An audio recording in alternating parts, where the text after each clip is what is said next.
Kanaan Kanaan doesn't shy away from complex concepts to come up with unconventional solutions. His pursuits of open dialogue to create space for input made him explore ideas to harness the power of convergence of new and better ideas. As a leader and mentor, he brings people together, and he is not afraid to be philosophical, creative, and intellectual. Kanaan is a visual artist by training, but his career has been shaped by his ability to understand how all of the pieces of complex thoughts and concepts come together in a cohesive and harmonious way. Over the course of 25 years in creative arts, education, and other industries, he conducted workshops, panel discussions, and speaking at conferences nationally and internationally on education, art, equity, technology, and social change initiatives. He brings vast diversity of thought and creative solutions. Thank you for participating in the first virtual festival hosted by the Arab American Cultural Center of Oregon, also known as ACO. Kanaan, you mentioned you use your artwork as a form of activism. Can you talk about the subject matter of your artwork and the inspiration behind it? Yes, and thank you for this opportunity. I really appreciate it. I participated in many festivals, and I was part of the ACO board at some point. And it's nice to be back. For example, I have some artwork related to the environment, and within it, there's the social justice aspect. There is the cultural aspect, especially I'm from the Middle East. I am an Arab, culturally Muslim.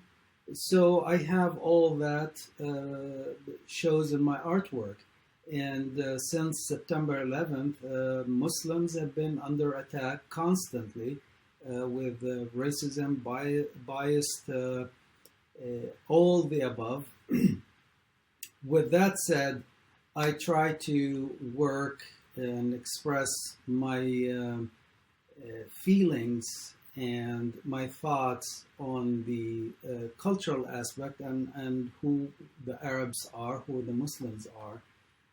In addition, there are some other cultural aspects of it retaliating in a very peaceful way to push away the radicals. And then there's some artwork is purely experimental, and it's for just art and joy and peacefulness. Some artwork is igniting a dialogue. I have one group of work that I call it intersectionality. It's about identity. It's about humanity as a whole. With much of my artwork, every time I do a body of artwork, it doesn't look like the previous one. Some elements consist and persist, but not all of it.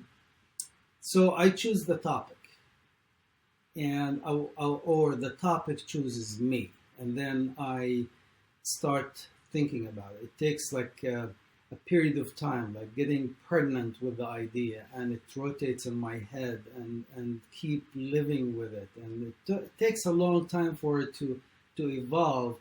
Then I start looking for what's the best medium to express the idea.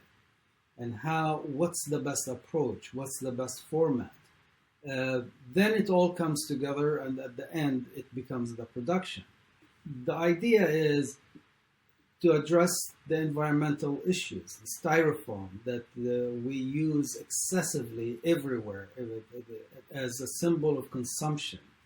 So there's that, how frivolous consumers we become. Then the environmental aspect of it. So where do we go with it, and how do we recycle it? So I collected bags upon bags, and much of these bags, like pretty much the half size of this room, and I melted it down dangerously, exposing my life. An experiment that was experimenting with my life as well, and it's just all toxic. The exhibit finally opened, and the name of the exhibit was From the Gulf um, no, from the Atlantic to the Gulf.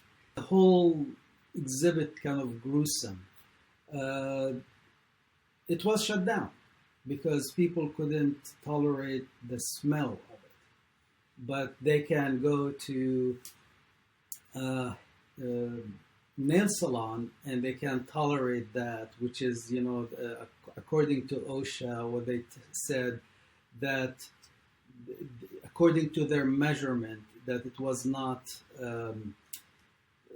over nail salon smell and toxicity.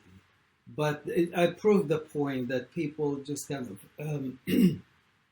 really overlook these things because it was a collection of all the styrofoam that everybody could see in one place. And this is melted styrofoam, so I flattened it. And if you see here, it's the thin slices, it's crackled because it's on a flexible surface and intentionally done to create the cracks. And this is actually a commemorative piece of Kanaan Kanaan, who's a Palestinian artist, Palestinian writer, novelist, was assassinated by the Israeli Mossad because he just, in fact, he was intellectual and was Palestinian. So this is a commemorative piece, and I decided to use this styrofoam, and it's fragile, and it's and if you look at his face, like he's in the memory, but we still remember him. And what's the Arabic writing that you have on your painting? It says, لا تمت قبل أن تكون ندا. It basically says, don't die before you become an adverse or adversarial. This is another experimental piece. It's monochromatic. It's really diving into self-thoughts with this one. It's more on mental state. This one, another experimental piece that I use encaustic pretty much a lot, or I used to. So this is where combining digital prints and encaustic on a solid surface. And of course the designs are done on the computer, and they were printed on poster board. It's again digital print, but this is epoxy, and using it on a larger scale, it kind of was unique to me. And this is another piece of the styrofoam, and as you see, it's crackled. And this actually was the postcard for the exhibit that I did that. And this is the black you see here. Actually, it's sienna now. It's asphalt. It's another product of oil. So when I dived into this, I wasn't for health trouble, but I eat healthy, eat well, and know how to cleanse my body. So I'm fine. This is also used acrylic mediums over print, and of course there's the texture and there's the weaving from other pieces of artwork that I cut and integrated into this one. And this spawned a new type of artwork that kind of limited my work into the square shape. So people familiar with my work, the square came from this particular piece. So I moved forward with squares with much of my artwork. This particular work to combine innocence with tragedy, the tragedy that we have, which is ISIS in our culture. So basically, this is to retaliate against them. Prior to all the chaos that happened in the Middle East, it was peaceful, was people genuinely kind. They were not radical.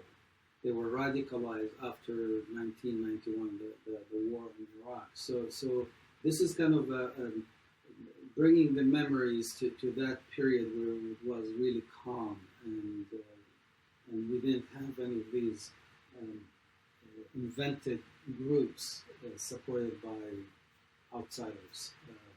But anyway, so this is a part of a collection that I had, and then another one.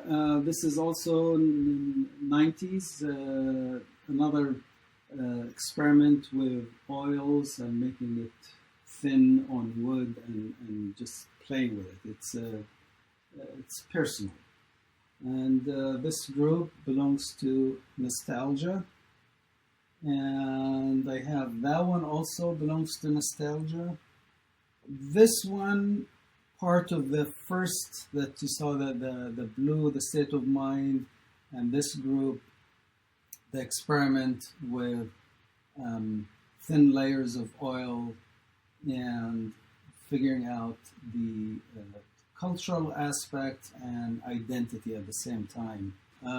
But I have my website that has a little bit more. I have also some work that I did in collaboration with other artists, other group shows. So my website has more information. It's KanaanKanaan.com. And thank you so much for this opportunity. Thank you for participating. Make sure to check out his website, KanaanKanaan.com.